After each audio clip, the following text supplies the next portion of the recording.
Hello friends, आज हम आपको एलसीआर सर्किट के बारे में समझाने वाले हैं। इसमें आप एलसीआर सर्किट से पूछा हुआ क्वेश्चन समझिएगा कि कैसे पूछता है क्वेश्चन। इसमें रेजोनेंस सर्किट के बारे में समझाएंगे, रेजोनेंस सर्किट का फ्रीक्वेंसी कैसे होता है, कैसे निकालते हैं, फिर एलसीआर सर्किट का फेजर डायग्राम कैसे निकालते हैं, ये आपको समझना है। तो सबसे पहले एलसीआर सर्किट में देखिए, ये आपका रेसिस्टेंस यहाँ पर आर है, यहाँ पर कैपेसिटर सी लगा हुआ है और यहाँ पर इंडक्टर एल लगा हुआ है। अब इसमें पोटेंशियल डिफरेंस जो है इसका वीआर, वीसी, वीएल ये तीनों दिखाए हैं। जनरली आप नॉर्मल डीसी सर्किट में क्या करते हैं कि यदि कोई भी सर्किट एलिमेंट रहता है तो सबका पोटेंशियल जोड़ने पर मेन पोटेंशियल के बराबर आता है, लेकिन यहाँ पर ऐसा नहीं होता है एसी के केस में। और खासकर एलसीआर सर्किट जब रहे, यानी सी और एल कैपेसिटर और इंडक्टर यदि सर्किट में जोड़ा रहे, हम तीन सबको जोड़ के इसके बराबर नहीं कर सकते हैं, क्योंकि ये रेजोनेंस में रहता है। इसका फाइनल वैल्यू कितना आएगा डिपेंड करेगा कि कितना लीड और लैग वोल्टेज करंट आपस में कर रहा है। इसीलिए हम तीनों को जोड़ के इसके बराबर नहीं करते हैं। इसको कैसे निकालते हैं, तो सबसे पहले आप कैलकुलेशन करने का समझिए। इसमें एलसीआर का कैलकुलेशन कैसे करते हैं। एसी का कैलकुलेशन करने के लिए पुराना फॉर्मूला जो है I = V by R, यही आप याद रखिए। इसी में सब कुछ समझ में आ जाएगा। केवल V जो होता है वोल्टेज है, तो एसी का वोल्टेज हम E0 sin ωt लेते हैं। रेसिस्टेंस का जगह इंपीडेंस लेते हैं। इंपीडेंस का मतलब हमको रिजल्टेंट जो इसका मिलेगा रिएक्टेंस, करंट को रोकने का क्षमता जो उसका एक्चुअल होगा उसका वैल्यू, बस इसी को निकालने का खेला है।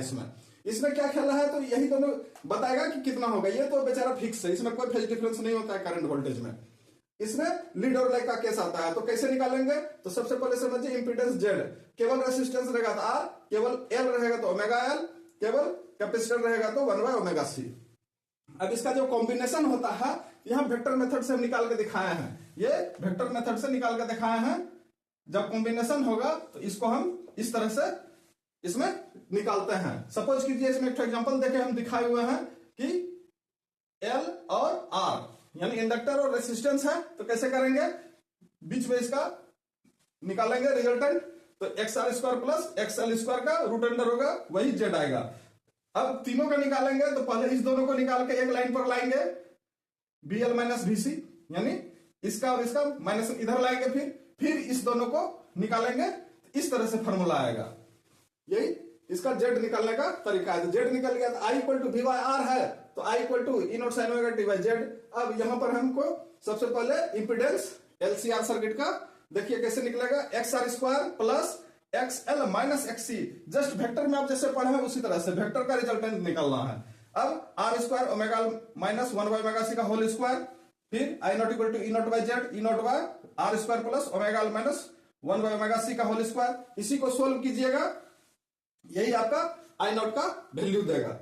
सिंपल है, इसमें कोई प्रॉब्लम नहीं है। अब यहां पर एक नया टर्म आता है रेजोनेंस सर्किट। बहुत बार एग्जाम में पूछा है, नीट, जेई 11, 12 मतलब जहां जिसमें भी सिलेबस में, 11 में तो नहीं, 12 में सिलेबस में है, सीबीएसई हो या एससी बोर्ड हो, सब में पूछता है। तो रेजोनेंस सर्किट क्या था, रेजोनेंस वर्ड कहां से आया। रेजोनेंस का मतलब होता है कि जिसमें वोल्टेज छोड़ रहा होता है, डिस्चार्ज होता है, तो ये वोल्टेज ले रहा होता है, और जिस समय ये छोड़ता है तो ये ले रहा होता है, लेकिन बीच में टाइम का डिले रहता है, बीच में डिले रहता है, जिसके कारण कुछ ना कुछ रिजल्टेंट वैल्यू इसका निकल जाता है, ओमेगा एल माइनस 1/ωc का वैल्यू निकलता है। लेकिन जिस समय इसका वैल्यू 0 हो जाए, दैट मीन्स एग्जैक्ट टाइम में जो छोड़ा जितना उतना ही ये लिया, फिर ये जितना छोड़ा उतना ये लिया, उससे क्या होता है कि इसमें कोई फ्लक्चुएशन सिस्टम में, आउटर सिस्टम में, बाहर में नहीं आएगा।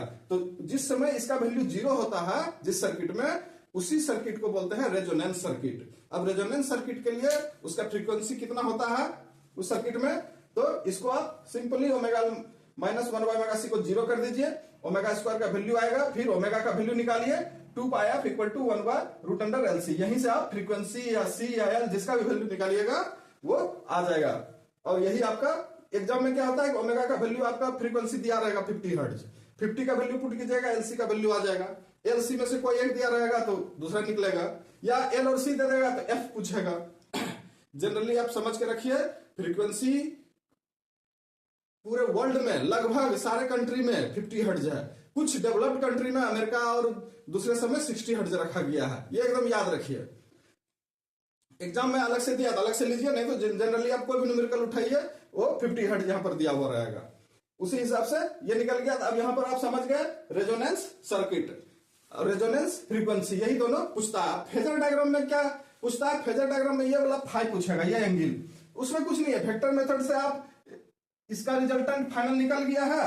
ये जो ये वाला जो वैल्यू है, जब ये निकल गया तो ये एक्सिस तो पता है, ये तो रेसिस्टेंस का एक्सिस है आर का, ये रेसिस्टेंस का एक्सिस है आर का, ये पता है, इधर भी पता है। तो tan फाइव पूछेगा तो ये दोनों यूज होगा, cos फाइव पूछेगा या sin फाइव पूछेगा, आपका ये z प्लस इधर और इसका इस दोनों में से, यानी आप सिंपल ट्रायंगल लॉ से फाइव का वैल्यू जिस sin cos tan जिसमें पूछेगा आप यहां से निकाल सकते हैं। यही इसका फेजर डायग्राम हुआ।